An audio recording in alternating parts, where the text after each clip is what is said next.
I reached Celestial on console as a complete noob in only 3 days. Now, in doing so, I learned some really interesting things about the differences between PC and console as far as ranks, as far as meta, and now I can give more targeted tips to you as a console player so that you can quickly improve and climb just like I did. Now, we stream the entire thing on my Twitch. Definitely give me a follow in the links down below. I stream Monday, Tuesday, Thursday, Friday, and I definitely can't wait to see you there. Now, I'm super excited to continue my partnership with Apex PCs. So many players have upgraded their rig or jumped from console to PC, and you're next. Regardless of your ranging budget, exactly what you want your computer to be able to do, from gaming to content creation and streaming to anything in between, Apex Gaming PCs are hand-built and custom ordered, so whatever you could possibly need, you can get it here. One of the biggest complaints people have when getting a PC is that it's kind of daunting. Whether you're building it yourself, buying it from some random place, you don't know if the computer's gonna work perfectly or not, and there's all this software you have to install. But Apex PCs not only builds it for you exactly how you like, they test it, pre-install everything, and any possible problems you run into, they're there to help you with them and guide you to an easy solution. So it's literally risk-free. They got all different kinds of PCs as well, from Apex Bronze, a more simplified PC, to Apex Streamer, great for high performance gaming and streaming alike. And of course the Streamer Plus, if you want to be a full-on content creator, streamer, or really have the best gaming experience, treat yourself and get a juicer. Check it out in the links down below and use my code COACH for 3% off your next order. What are you waiting for? Check it out right now down below, and let's get back into the video. But let's jump into it. First, before we get to some of the takeaways I got, let's talk about exactly what I did. So this was an unranked to Celestial challenge on console. We did it for a sub goal, and there was a couple of ground rules to make things fair. So first off, I haven't played console in over 10 years, not since I was a kid. And when I did play console, I was extremely terrible, primarily playing story games. So not a particularly good player in any stretch of the imagination. And I haven't played in so freaking long, I forgot. So it was going to be an interesting challenge for that alone. But to add an extra layer of this, I was not allowed to play heroes that I play on PC unless they were mechanically difficult. The reason that I did this is because I didn't want to just like lock Groot or Magneto, characters that I can play at a Celestial Eternity level on PC, and then just use that on console. Once I got used to the mechanics, I could easily carry or climb. It wouldn't be entirely fair, so I banned all of those. I needed to play mechanically difficult characters or characters I never played before. And it took me 3 days of playing ranked to hit Celestial, which I was extremely surprised by. But there were a couple things that I learned along the way that I know can help you climb just as quickly as I did. And this was 23 hours of total playtime on console and 13.8 hours of competitive specifically. Now, here's the interesting thing. I played 95% of the time as Magic, a hero that I never played on PC besides like a couple of quick play games where I didn't know what I was doing way back at the start or the beginning. I know her in theory, but I never played her at all, and I did this intentionally, specifically focusing on Magic, or just rather one hero that I'll talk about later. My overall record was 63-18, and more than half of my losses were in Plat and Bronze, which is kind of crazy, and I'll talk about some of the funny things there. Now, the first takeaway, PC versus console as far as rank is concerned. Is the ranks 1-to-1? How are they different? Now, first off, I didn't spend a lot of time in Bronze PC, you know, just at the very beginning of the game. But I'll tell you right now that Bronze on console might be not elo hell, just actual hell. In Bronze, you lose the first fight and someone's disconnecting. You win the first fight and someone's disconnecting. Sometimes you win the first 3 fights and then 3 people on your team disconnect randomly. Like, Bronze is just nonsense. And if you like start playing the game and you're in Bronze, just keep playing. It's gonna be frustrating, but get out of Bronze because I promise you things get better. Now, Plat was the next rank that I lost a game in. I lost a lot of games in Bronze. I think I lost 4 or 5 games in Bronze. Chat was laughing at me because I started off the challenge after doing my, you know, my level 15, the grind to level 15. I started in ranked, and I started the day like, I don't know, 6-5 or something like that, or 6-4. Chat was laughing at me while like, wow, you're losing in Bronze, you're gonna be stuck forever.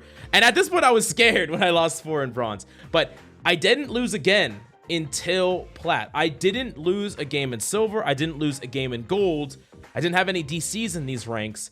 But once I got to Plat, I'm fully confident that Plat is elo hell, and it's not even close. Plat was a nightmare. Players didn't know what they were doing. Players were toxic. Players were running around not together. I think Plat was perhaps one of the worst experiences in gaming I've had in any recent memory.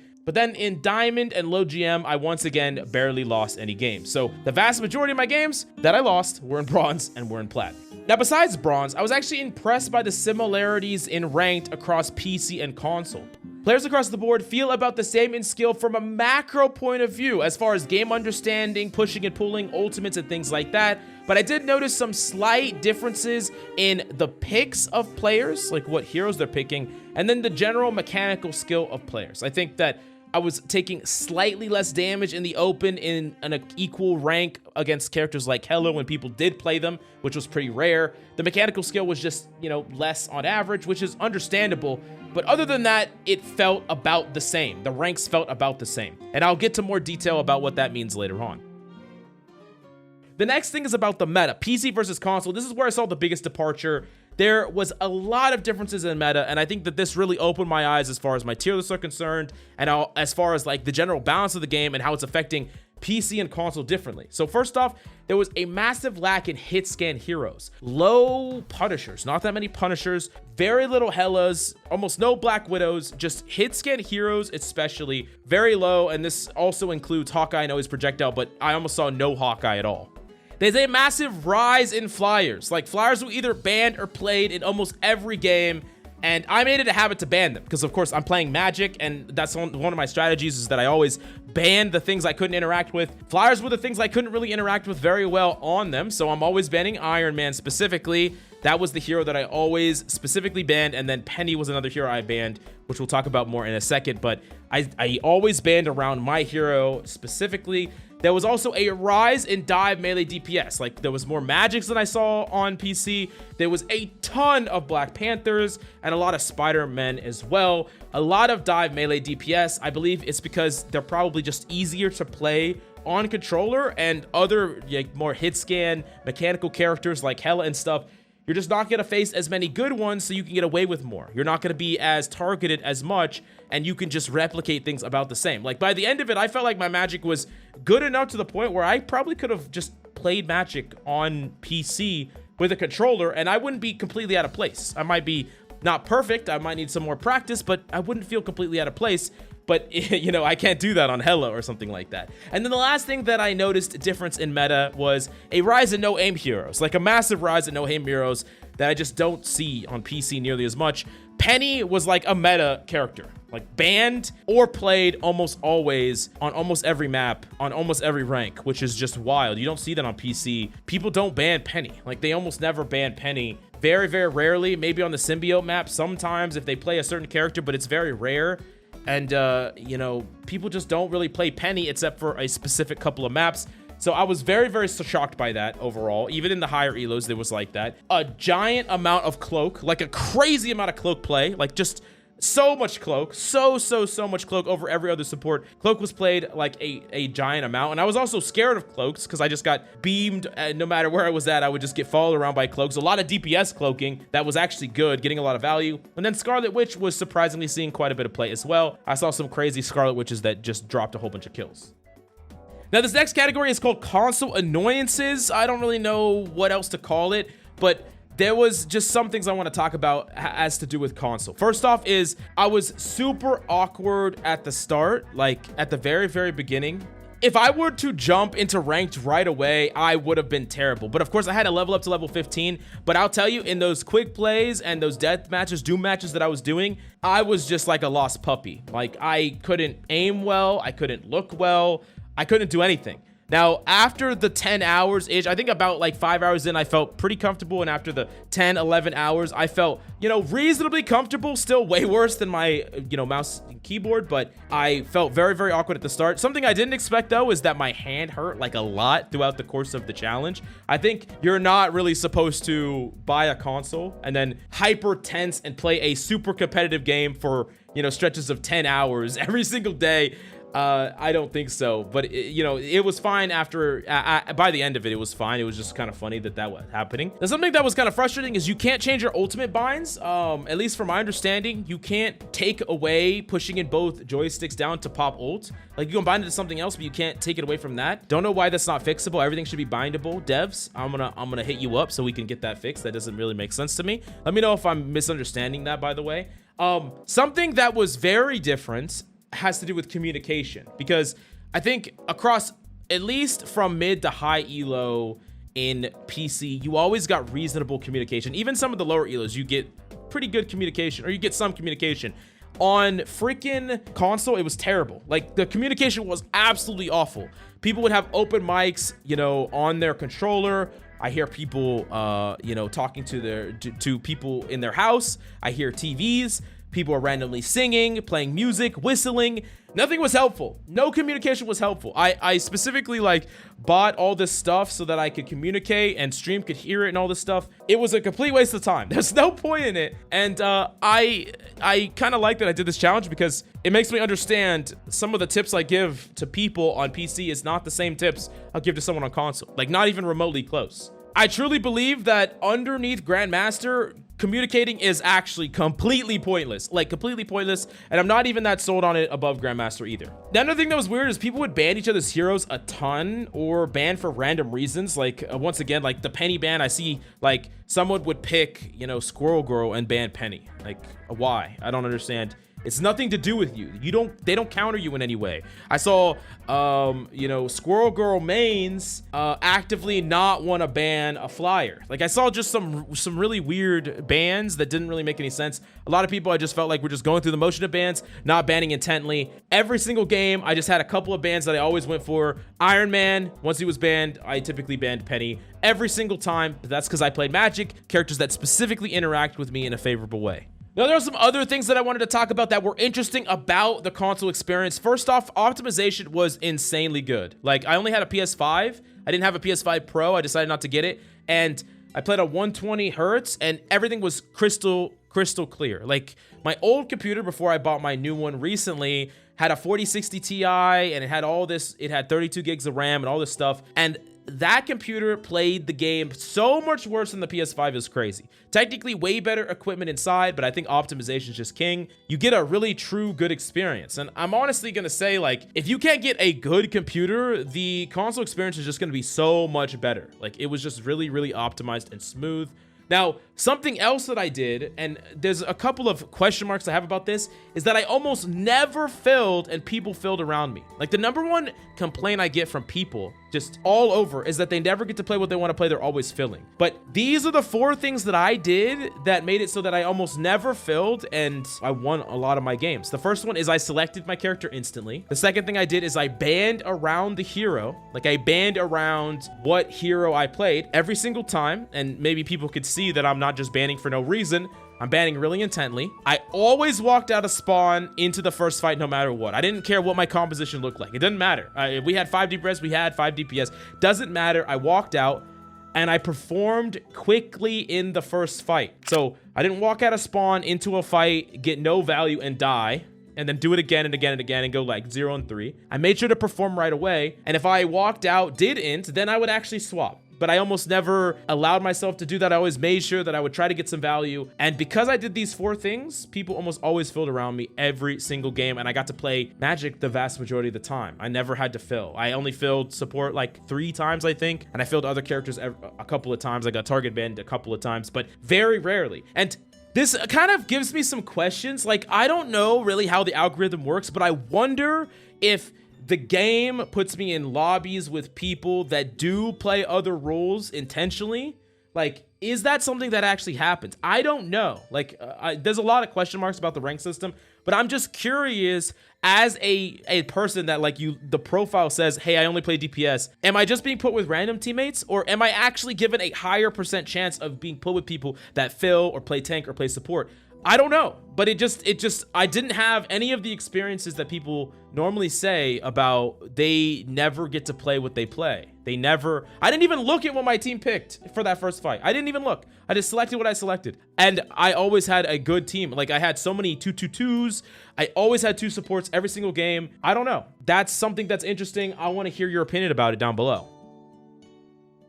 Now, let's get into the really important stuff. How did I get good quickly? What did I do to climb to Celestial? A lot of people were like, wow, I can't believe you adapted so quickly. How did you climb on something like a device that you've never played on in 10 years, a device you've never been good at? how did it work out for you? So the first thing is I isolated the variables. This is one of the things I teach more than anything else. People typically don't listen to me that much when it comes to this piece of advice because I kind of sound like a broken record, but I wanted to prove it here. And it's about specialization. If you focus on one thing, specifically one thing, you're going to get way better at that one thing instead of trying to learn everything all at once. I think a lot of people try to learn 4 or 5 characters all at the same time, and they're kind of mid at 5 characters, and it's better to be great at 1 or 2 characters than it is to be mid at 5 characters. And if you're ever going to fill, you need to be good at the characters you're filling in. Just filling alone is not enough. And so what I decided to do was take this to an extreme. I knew that I didn't have a lot of time to the end of the season. I didn't know how long it was going to take me. I thought it was going to take me a lot longer. So I decided to pick one hero and focus on that hero. And the one hero I picked was Magic, a character that I never played and I didn't know how to play. And I was like, I'm just going to play this hero, a hero that I know has the potential to hard carry, and I'm going to give her everything I have. I'm going to keep focusing on specifically her so I can double down on my matchups. I can double down on my mechanics. And I started off missing every single dash. You can go look in the VODs. I could not hit a dash. I could not hit a combo. I could not hit anything. But I started improving, and I think that improvement compounded very quickly because I was getting tons of experience on the same hero. Like, in these 3 days of me playing Magic, 3 days of me playing Magic, I've probably played more of one character than a lot of you have played in an entire season of a character. Because y'all play 6, 7, 8, 9 different heroes. So it didn't matter that I was on a different input device, and it didn't matter that I didn't have a lot of time. I didn't spend a lot of time. I spent a raw amount of hours. It was 11.7 hours of specifically Magic and comp. That's probably more than a lot of you have spent on characters in comp this season. So that's one of the reasons that I improved at Magic so quickly, and especially around the diamond rank is where I hit my groove. After I got through the nonsense of plat, I hit a groove and I went on a massive win streak where I was going crazy on Magic. Magic just has some crazy potential. I can actually write a guide for y'all if y'all want, but I realized that this hero can just completely dominate a team fight under the right conditions. If you're looking for these conditions, certain cooldowns, certain ultimates that are not up, and you mechanically play her ult well, you can just 1v6, just completely dominate. I've went into fights where I just like retaked a point at the last second and killed everybody. Like, you can do stuff like that with this character and it's nuts. The other thing is I isolated my mechanics. So one of the things that I did is that I just talked to people in chat, and someone in chat just pulled up pick and roll settings. It's a educational guy that does educational content on YouTube. I highly recommend him. And they gave me his settings. I put the settings in and I didn't mess with it. Why? Because I didn't have time to optimize anything. I didn't have time. The whole challenge was speed-based. I knew I didn't have a lot of time, so I minimized my variables. I didn't know if the sensitivity was perfect. I didn't know if the settings were perfect, but I didn't have time to over, under, mess with them, finick with them, you know? I'm just wasting time. I'm just gonna get used to what I have. I know it's not so bad that it's terrible, even if it's not suited for me. And outside of the change I did to BP, where I massively upped my sensitivity for when I filled to BP, I just stuck with those settings the entire time. Magic, no crosshair, and just the same settings that were just given to me from a video. Now, if I had a lot more time, if I was planning on playing console forever and moving over to console, then I would have very specific settings for every single character, and I would know the settings deeply and why they matter and why they are for every character. But I just didn't have the time here. In the isolated experiment, I wanted just the minimum amount of changes and variables possible. So that's just one hero, that's one set of mechanical practices, and that's one settings. That's it. Everything is as minimal as possible.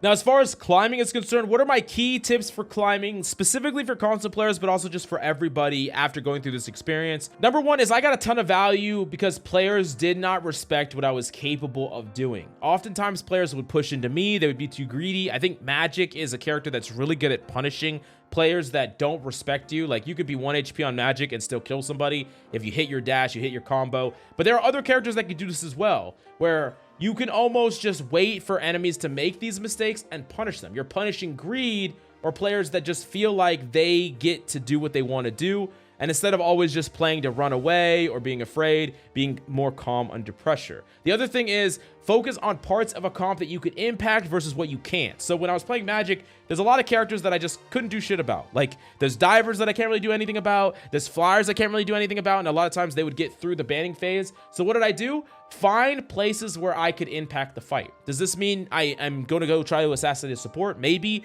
Does this mean I'm trying to bully the front line with my team? Maybe. But I impact what I can impact. I don't try to fight against things that I just don't have good matchups against or good tools to deny. I'm not going to just be constantly trying to chase a BP around the map unless I feel like I absolutely have to, because I'm putting myself at a huge disadvantage. But number 3, and this is the most important thing that I think every single one of you can climb with, be the threat first, not the answer, and then adapt. So I think instead of trying to contain everything, trying to constantly be the solution, when you first walk out of spawn, I want you to be the threat. I want you to be the thing that people need to feel. I need your presence to be felt on the fight, on the battlefield. I did this a lot in fights where I would go out, I would be really proactive, I would make an opponent respect me. Sometimes that meant I fed in the first fight. Who cares? I'll adapt right after that. But it demands respect. And sometimes I just get to take over a lobby. I go in, one combo, kill someone, go play the corner, they push into me, I kill someone else. You know, I'm forcing myself to be felt. And there was some games, especially as I climbed higher, where I got crazy counter swaps to me. You know, tons of people swapping off to try to counter me, where they're put into this answer phase where they're not playing their mains or their optimal matchups, and they're just trying to stop what I'm trying to do. But the only reason that I forced all of this to happen is because I started off the gates being a threat, not being an answer. We've talked about this in other videos, but it was really important that I showcased it in this challenge. Now, the last part, and the thing that you might be interested in, is PC versus console skill-wise. How's the difference in the skill of players? Well, I think that the skill is actually, surprisingly, and to some people, the same. Ranks felt about even, besides bronze. We don't talk about bronze, but they felt about even 1-to-1. But I will say that in some situations, especially when I was in Grandmaster specifically, players did feel a half step faster mechanically on PC. And more so, there were some things that players on PC could do that you just never would be able to be done to you on, you know, on console. Like, you know, I popped over to PC afterwards, played a couple of games, and, you know, there were squirrel girls 180ing, flick 180ing, hitting me with the squirrel stun, right? In Low Celestial. That type of stuff just didn't happen at that pace, at that temperament, in console lobbies of about equal skill rank. It's not because the players didn't understand what they needed to do, it's just because the mechanical difference increased the tempo by a step. So I really think that overall the ranks feel the same, but there's just a slight pace increase, just a very slight pace increase, and it's not going to be felt by everybody. It's going to be felt by certain characters. I think if you play a melee character, you'll feel it the most because the mechanical skill of people is going to be slightly better. But of course, I'm only ever reaching Celestial on console. Perhaps at the highest ends of skill in console, it's different, but I can just only tell you based on my experience. I think the playing and the ranks feel almost exactly the same as far as game sense and understanding. It's just slight, like a half step, like maybe even a half step faster mechanically. That does make it so that, you know, if you're peaking for 0.1% longer, you'll die on one and not the other. Now, I believe that a player like me on console could actually do the same thing in reverse, as in they hop over to PC and they do this in a very fast amount of time, but not if they do a super mechanically aim-centric hero, because there is a big learning curve to learning the mechanics of mouse and keyboard. And that's very similar to how I could not hop over to controller and play Hella. Like, I'm not doing that. Maybe I could have eventually got to Celestial, but we'll never know because I didn't want to do it. I did not want to do it. Basically, good players are good players on both, and bad players are bad players on both. And I'm pretty confident in that. The only thing I would say, this is my theory, is that the worst of the worst players are probably worse on console because there are probably more casual people, more, you know, kids that play that are in bronze. So like I think bronze, the lowest of lows, the worst of the worst, probably console. That's the only difference. And then most likely the highest of highs are probably on PC. And the reason that I say that is not because of the controller versus mouse and keyboard debate. It's just due to the fact that there are pros in top 500 on PC, and the amazing controller players, the controller pros, because there are controller pros, they play on PC. In PC lobbies, they do not play on controller. So I do think that top 500 is most likely more competitive on PC. I don't really think that's controversial. So at the extremes, the lowest of the lows, I think they're worse on controller, and the highest of the highs, I think they are better on PC, but everything in the middle is just about the same. Because here's the thing that matters the most, and this is what is proven by me doing this challenge: game sense triumphs all. Game sense is the most important thing. The game understanding. There was so many fights in Grandmaster that I just carried because I understood to not fight for open space when people were just dumping support ultimates, to play the edges of points, to back away from fights that you're at a disadvantage in. These are the fundamentals that I teach over and over again on this channel. That is what carried me. That's what made it so that I could really easily climb to Celestial through Grandmaster. That's what's important. But it's the exact same thing that carries me through Grandmaster on PC. It's the same thing. It's the same fundamental understanding. So game sense is the most important thing. And it's really why good players are good and bad players are bad on both platforms. But anyways, this is my all-around summary of my expedition to console. Well, this was fun. It was fun. I'm glad I did it. And let me know if you want that magic guide, because I do have a lot of tips about magic. You could really carry with magic. But anyways, smash the like, subscribe if you enjoyed the video. Check out my Twitch and the links down below. Also, free 30 days of coaching. Check that out as well. Thank you, and I'll see you next time.